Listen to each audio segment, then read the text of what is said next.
묵특이 여기서 보시면 그 기원전 209년에서 174년이니까 진시황이 그 200 뭐 20년, 10년, 뭐 30년 이때였기 때문에 흉노가 강성할 때니까 유방이 항우하고 전투를 해갖고 우승자가 됐죠.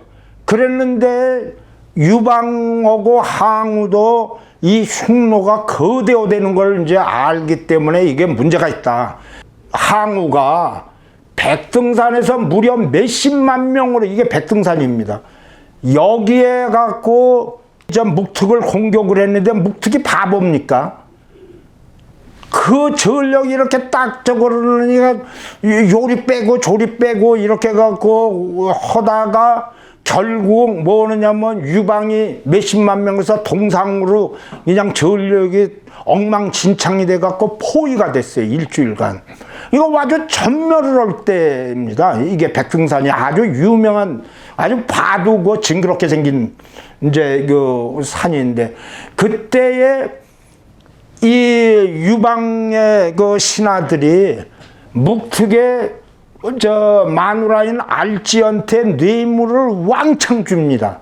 그 이유는 이 중국에는 미인들이 워낙 많아서 묵특이 유방 그 작사를 내면 그 미인들한테 신경을 쓰느냐고 니들을 보지도 않을 거다. 그러니까 샥샥샥 해갖고 뭐 휴전을 하자 그래갖고 어마어마하게 줬다고 그럽니다. 이 뭐가 만들어지느냐면 유방하고 여기에서 협정이 맺어집니다. 이 협정이 중국으로서는 역사상 최악의, 말하자면 그 치욕적인 그런 이제 화해 문서인데, 이거에 보면 네 가지입니다. 첫 번째로는 한 나라의 공주를 흉노 선우에게 의무적으로 출가시킨다.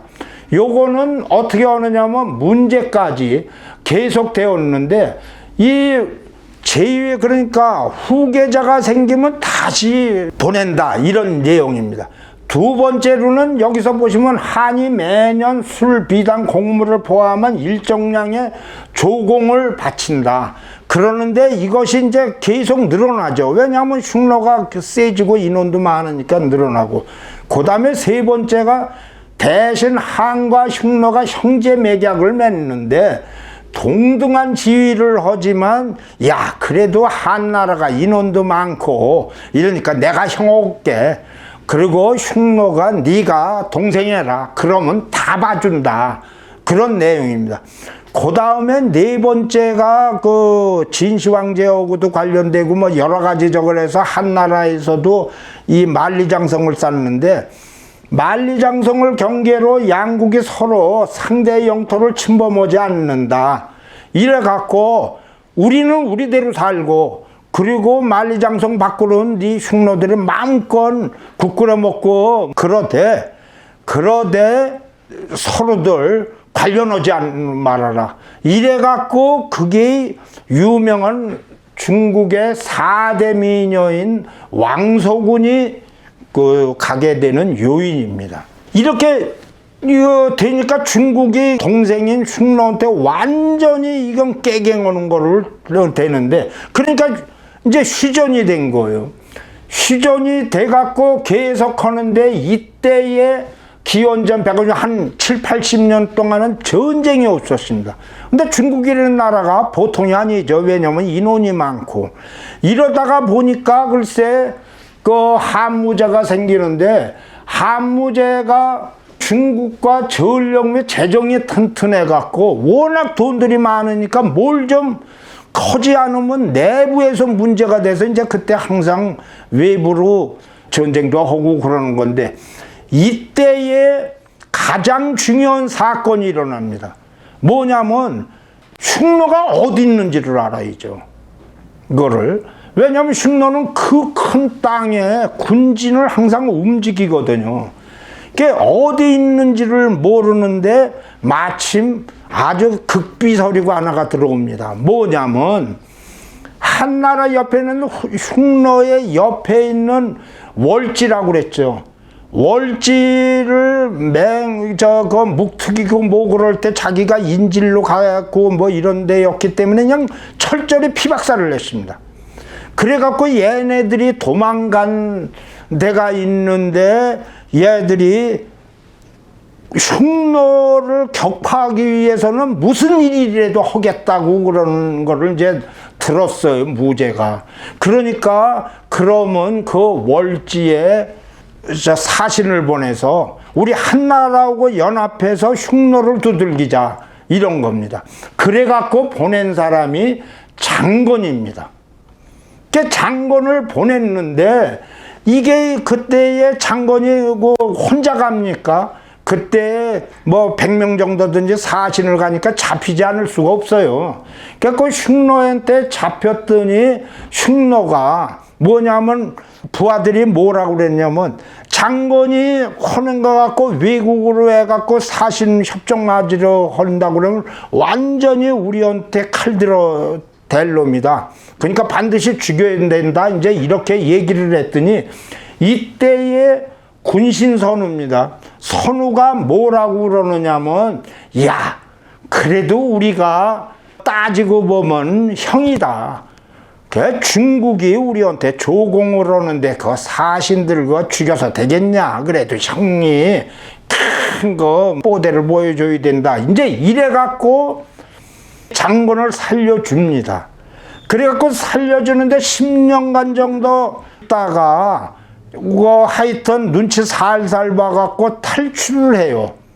탈출을 해갖고 월지를 가봤더니 이게 월지에서는 내용적으로 볼 때 잘 살고 있더라 이거죠, 나름대로.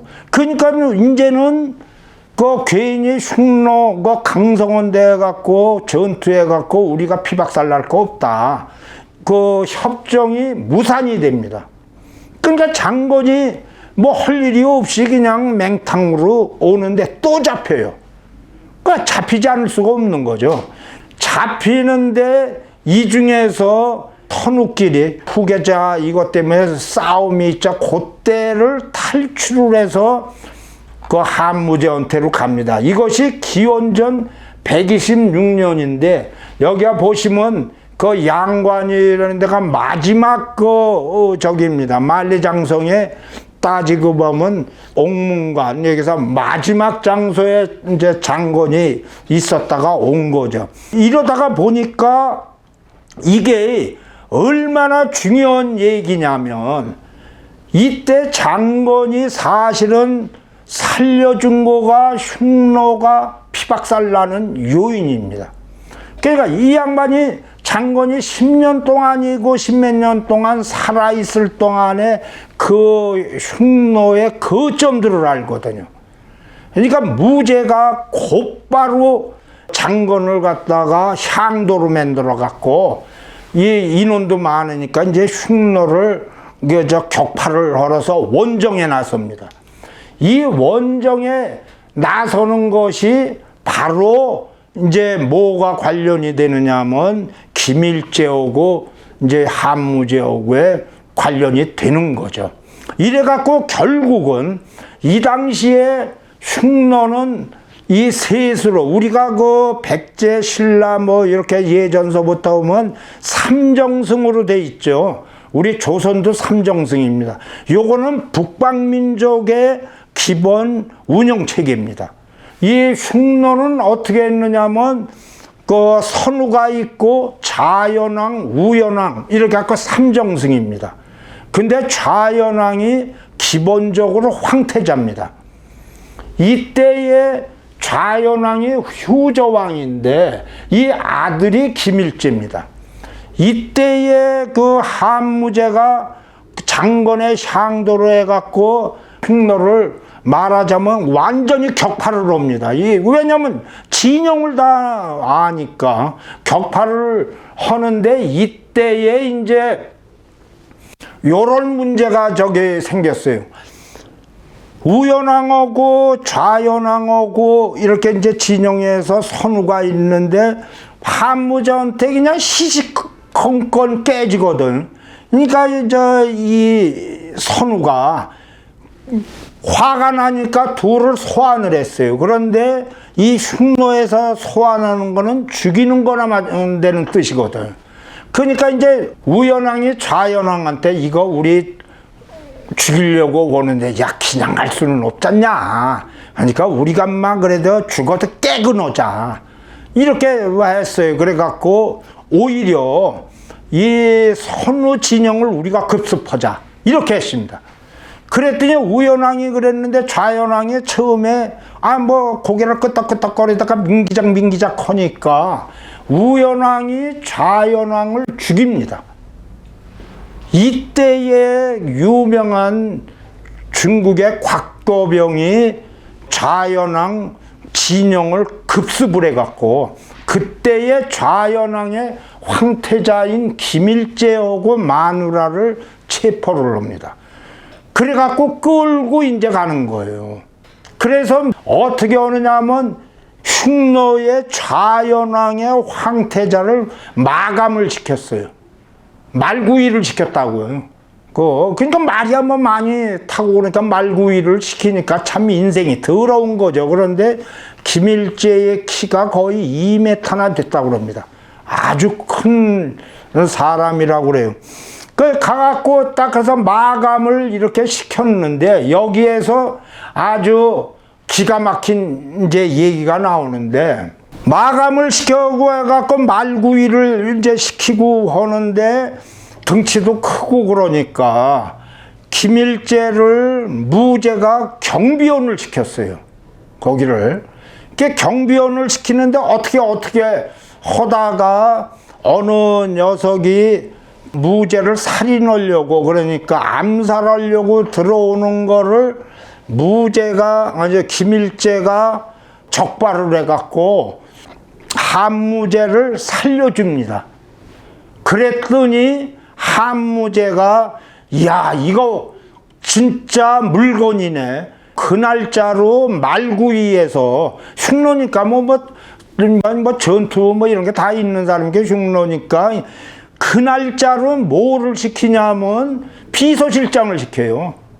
이게 중국 역사에서 가장 유명한 장면 중에 하나로 가장 중국의 통일에 큰 역할을 한 사람을 해서 김일제가 제일 높게 나오는 이유입니다. 마감해서 비서실장으로 해갖고 이게 철저하게 한나라에 이제 토항을 하는 거죠. 이러다가 저기를 하느냐 한무제가 이제 후선 저기 갖고 김일제가 죽을 때 그때 너 땅을 준다고 그랬어요. 너 거기 가서 이제 이거 왕초하라고 그랬더니 김일제가 안 했습니다. 안 했는데 그 밑에서 저기를 할 때에 뭘 저기를 하냐면 3일 전에 김일제를 여러 가지 공운을 봐서 투로 임명을 합니다. 그 투가 지금 중국의 5분의 1 되는 땅입니다. 산동성이고 이런 데가 전체가 요충지죠. 거기에 투를 해갖고 몇 대를 잘 나갑니다. 김일제가. 그 후손들이 잘 나가요. 이것이 그래서 이 얼마나 중요한 얘기냐면 한무제 이 능입니다. 이 한무제 능이고 한무제의 두 사람이 배총이 되는데 그러니까 여기가 곽거병 묘입니다. 그리고 바로 옆에 이것이 김일제 묘입니다. 그러니까 한나라에서 가장 큰 충신으로 두 사람을 이걸 만들어 준 겁니다. 그래 이러다가 보는데 그 다음에 중요한 게 우리하고도 관계되는 거는 김일제의 근거지가 언지산입니다. 근데 언지산인데 우리는 너무 쉽게 알면 연지곤지 오는데 연지곤지는 흉노에 김일제가 있던 이 언지산에서 나오는 이 나무들로만 만드는 겁니다. 그래서 언지산에서 연지입니다. 이게 여기만 나오는 거예요. 이게 우리나라에서 그 연지곤지에 이렇게 바르는 거 바로 이겁니다. 이게 김일제에 관련되는 근거지죠. 그랬는데 김일제의 후손이 잘 나가다가 왜 피박사를 쓰느냐고요.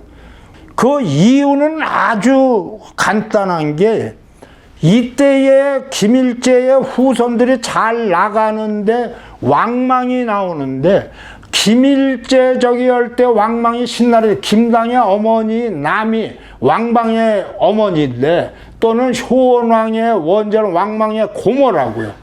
그러니까 왕망의 친척이에요. 말하자면 어머니하고 관계가 되니까. 그래서 왕망이 신나라를 세울 때 7대 후손인 김할지 뭐 이런 데가 왕창 들어가서 새나라를 만들 때 이제 협조를 하는데 이 왕망이 여러 가지 좋은 저기를 하는데 잘 모르고 급진적인 개혁을 하다가 그냥 완전히 망한 거죠. 그러다가 보니까 후한이 생기죠. 전한이 멸망하고 신이 생겨갖고 할 때에 그 왕망의 가설들을 몽땅 그 작사를 내는데 7대 후손인 김할지가 총알같이 신라로 가고 김수로가 가야로 가서 이거를 동천으로 오는데 여기서 중요한 게 있습니다. 이 동천 오는데 가야로만 옵니까? 신라로만 옵니까? 저 김할지고 뭐 김일제고 뭐 이런 사람들 충노가 그쪽만 오질 않고 북쪽으로도 도망가고 남쪽으로도 도망가고 서쪽으로도 도망갈 거 아니에요. 뭐 같이 저걸 했으면 이제 쫓길 때 되면 야 우리 여기서 길 갈라져서 언제 다시 만나자 이렇게 됩니다. 그래서 이거를 신라하고 가야로 온 거를 동천이라고 그러고 그리고 유럽 쪽으로 가는 거를 서천으로 가는데 이 서천의 후손이 아틸라라는 겁니다. 충노하고 중국하고 저걸 수많은 이 것 중에서 아틸라가 이제 우리하고 연계되는 이제 접목을 이제 이해를 하시는데 이 흉노라 그러면 뭐 텐트에서만 사는 걸로 생각하는데 절대 아닙니다. 제가 처음에 얘기했지만 흉노는 중국의 3배 되는 거대 제국이었기 때문에 거기에 상당히 큰 그러한 이 거주주들이 있고 그래서 이게 보시면 지금 이게 그 김일제 이런 정도의 흉노 좌연원 쪽의 성터입니다. 어마어마한 성터입니다. 이것이 얼마 전까지 1970년 이때까지 상당히 많이 보존이 돼 있었는데 뭐 유명한 그 문화혁명 때 전부 박살이 났다는 거예요. 그런데도 지금 요런 정도 남아 있습니다. 이 내용이. 그래서 이 흉노가 이제 드디어 우리 그 아틸라하고 그 다음에 한국하고 가야신라하고 관련되는 게 이제 되었겠죠. 자, 여기에서 다시 한번 얘기를 하지만 김일제, 김알지고 뭐 이랬을 때 기원적인 그 후에도 중국하고 그 흉노는 수없는 격전을 벌입니다. 그 500년간의 전투로 뭐 승리하고 뭐 패배하고 그러는데 결론적으로 흉노가 500년 전투에서 잘 나가다가 이 패배를 하고 이제 없어집니다. 사라집니다. 그런데 이 좌쪽으로 간 거는 4차 서천까지 가고 동천이 신라 가야입니다.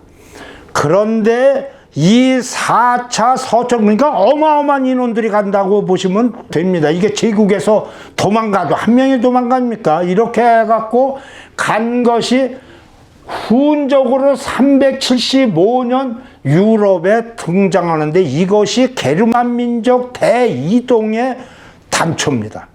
여기 보시면 그 당시에 이제 훈족이에요. 그러니까 흉노가 훈으로 변한 거죠. 애치유연이 그렇게 이해를 합니다. 그래서 이 얘기는 황금 보고 보면은 아틸라의 서천오고 이 신라가에 동천하고 맞물리는 그러한 것으로 하기 때문에 아주 기다란 역사가 있다는 거죠.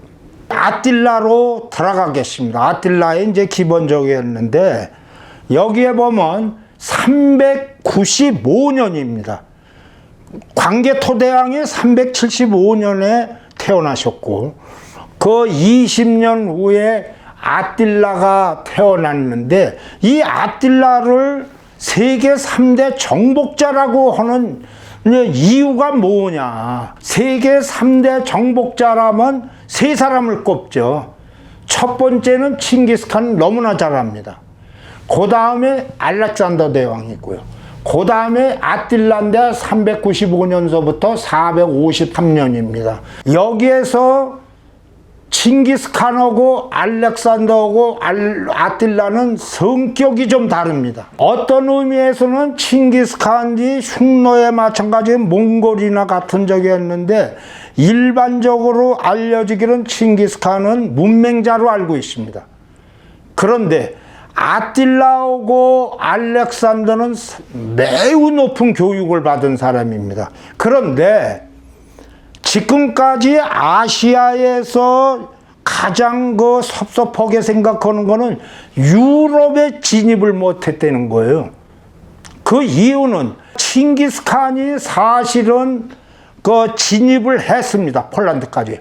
발투슈타인에서 헝가리에 갖고 아니야 피박사를 낸 다음에 그런 다음에 유럽의 본토로 돌아가려는데 공격 직전에 태정에 오고타이가 사망합니다. 그래갖고 총사령관인 바투가 철수하는데 이것은 몽골의 상속법에 의하기 때문에 그래요. 몽골에는 후계자를 세울 때 모든 장명이 한 표입니다. 그러니까 바투가 자기가 얘기하는 사람으로 하려면 자기 장병을 모두 끌고 가야 돼요. 몽골 초원에서 나 50만 명, 여기 몇만 명 이렇게 계산을 합니다. 계산해갖고 50만 명이 해갖고 딱 해갖고 제일 많은 사람이 야 누구 밀어 그러면 되는 거예요. 그러니까 바투가 그렇게 해서 숫자를 뗐기 때문에 가는데 몽골이고 이런데 특별한 거 우리나라도 옛날에 신라하고 마찬가지로 뭐냐면 막내가 상속권을 갖고 있습니다. 근데 그 이유는 뭐냐면 막내가 오래 산다는 거예요. 그래 오래 살기 때문에 이 녀석이 자기한테 제사할 때 밥을 계속 준다는 거죠. 그래서 막내가 우선입니다. 우리나라에서 신라에서 임금이 되는 게 바로 그 소리죠. 이빨이 좋은 사람이 되는 거나 같은 얘기입니다. 페르시아의 다리우스가 그리스 이런 게를 갖다 강력하게 쳤는데 발은 밟아봤어요. 그랬는데 진입을 못했습니다. 아시아에서 이 못 들어간 사람으로 이렇게 오는데 아틸라는 택도 없습니다. 아틸라는 실제로 여기서 보시면 이 훈족이 들어가서 내용으로 해갖고 동코트, 서코트 짜르륵 해갖고 보시면 스페인적이라는데 푸르쿤트 이 블란시아 프랑스 뭐 이렇게 되는데 갖고 고울족이 해갖고 이 앞에 르와르강까지 아틸라가 들어갔습니다. 거기를 장악을 했어요. 그래서 이것도 유럽의 시각인데 이제는 조금 바꿔도 된다고 봅니다. 여기에서 서양사로 좀 가본다고 하면요. 게르만 민족 대이동이 어떻게 시작되느냐 하면 후운족이 375년 이전에 후운족이 있는데 여기에 동코트입니다. 동코트를 후운족에 두들기니까 얘네들이 서고트 쪽으로 갖고 밀려가죠. 그랬더니 서고트가 도망가 갖고 뭐 하느냐면 다뉴브강을 놓는데 다뉴브강은 굉장히 중요한 역할을 하는 게 로마의 경계입니다. 그래서 어떤 일이 있어도 로마의 외국인이 못 들어오게 하는데 여기에서 한 100만 명이 밀려오는데 뇌물도 주고 그러니까 황제가 우리들이 세금도 잘 내고요 뭐 깡패들이 오니까 살려만 주십시오 해갖고 다뉴브 강을 건너게 한 것이 바로 로마가 멸망하는 단초가 됩니다. 그래서 그것이 바로 이 후운족이 공격을 했기 때문이죠. 여기에서 이제 여러 가지 일이 나오는데, 아드리아노 이 로마가 이 게르만 민족이고 이런 데에서 진 적이 없습니다. 무적의 군대였는데, 이게 야만인족에서 아드리아노 풀 전투에 저들러고, 그 다음에 이 후운족이 들어가 갖고 이제 서서히 엉망진창이 되기를 이제 시작을 하는데, 그거의 핵심이 바로 아틸라입니다. 그 내용적에서. 여기서 그래서 결국은 이게 매우 중요한 거는, 후운족의 압력으로 여기에 있었던 동코트, 서고트, 수에비, 브루쿤트, 이게 전부 다 게르만족이거든요. 이 족이 도망가 갖고 스페인 쪽으로 가고, 이탈리아 뭐 어쩌고, 여기는 로마 있고 어쩌고 저쩌고 아프리카로 가고 해갖고, 현재의 국경이 불란서든지 독일이든지 스페인이든 국경이 바로 이때의 아틸라 후운족의 공격으로 해서 확정이 됩니다. 그래서 그만큼 세계적으로 중요하는데, 이게 우리나라한테 잘 안 알려진 거는, 한국이 뭐 사람이 아틸라하고 무슨 상관이 있느냐 하니까 그 당시 우리가 별로 관심이 없었다고 볼 수 있죠. 자, 아틸라가 395년에 태어나셨는데, 이때의 로마하고 후운족하고는 잘 나갔어요.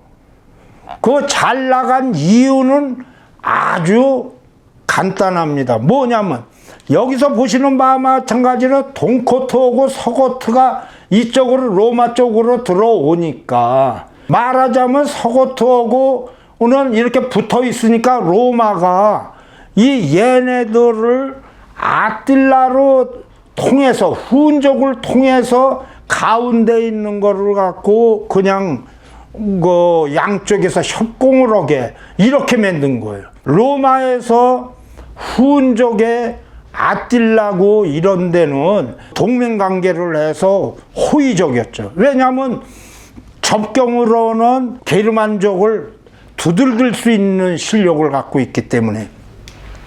그래서 여기에서 뭘 하느냐면, 후운족과 로마가 협정을 맺어갖고, 아틸라가 로마로 대사로 가고, 로마에서는 아에티우스의 로마 백작, 그러니까 최후의 로마인이라는 사람을 아틸라 진영으로 보냅니다.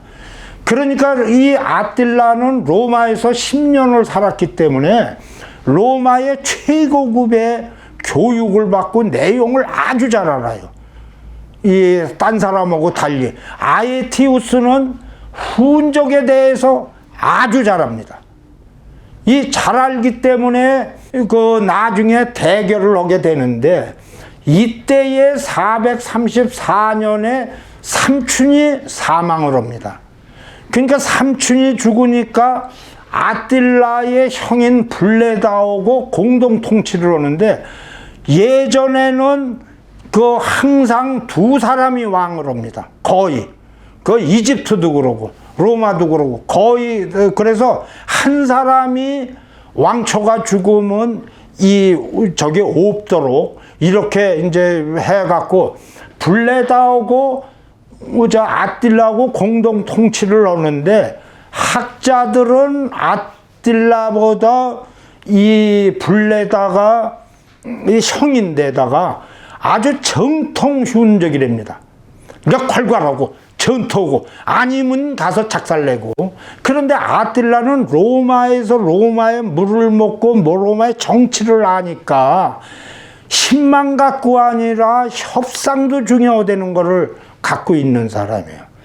그랬는데 435년 뭐 어쩌고 저쩌고 해서 로마에서 후운족한테 매년 공물을 보내는데 안 보내는 거, 이제 양이 점점 늘어나니까. 그러니까 훈족이 아주 동로마를 피박살을 냅니다. 이렇게 피박살을 내갖고 뭐느냐면 이 협정을 맺는데 그 당시에 경찰권을 훈족이 갖는 거예요. 이제 이런 이제 거대가 된 겁니다. 이런 내용이 435년입니다. 이때는 아틸라가 395년에 태어났으니까 이 40살이 됐을 때입니다. 이럴 때 이제 지 형하고 공동 왕을 하고 있었죠. 그러니까 아틸라가 훈족의 전체의 이제 공동 통치자가 이제 된 거죠. 예, 보시면 이 당시에 뭐 신하들하고 사신들, 이게 로마 사신들입니다. 하고 이제 아틸라가 만나는 겁니다. 여기에서 그랬는데 블레다가 형이 443년 뭐 어떤 일이든지 죽습니다. 그러니까 죽는데 이때의 후계자가 되는 방법이라는 것이 이제 또 한 사람이 필요하거든요. 둘이. 그 후계자가 되는데 이때에 언제든지 역사 보면 기가 막힌 말이 나오거든요. 여기에서 단일 지도자가 되는데 이때 엑스칼리버가 나옵니다. 이 엑스칼리버는 아도왕이 아니라 이때에 이미 아틸라 때의 엑스칼리버로, 이게 바로 엑스칼리버입니다. 아틸라가 짜샤 나한테 이 칼이 나온 걸 보니까 내가 왕이 되는 거야. 그래갖고 왕이 된 겁니다.